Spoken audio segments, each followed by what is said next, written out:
PRP memang antara rawatan yang paling bagus untuk masalah kecederaan ATFL. Saya ada dapat satu DM tanya PRP ni boleh ke untuk kanak-kanak dan masalah ATFL. First kali, PRP memang antara rawatan yang paling bagus untuk masalah kecederaan ATFL. Cuma pastikan kita kena scan dahulu dan PRP selagi urat tu tak koyak putus habis, insya-Allah PRP boleh membantu. Keduanya, boleh ke PRP dibuat dalam usia kanak-kanak? PRP selamat untuk semua umur pesakit.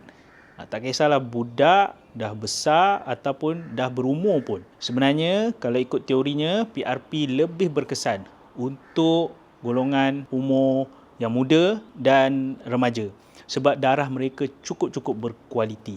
Apapun pemeriksaan untuk menilai masalah sakit sendi itu perlu, dan jika nak buat rawatan PRP sebaiknya dibuat dengan panduan ultrasound supayanya ia tepat dan selamat. Kalau anda berminat nak tahu lagi tentang PRP dan sebagainya, komen, like dan share.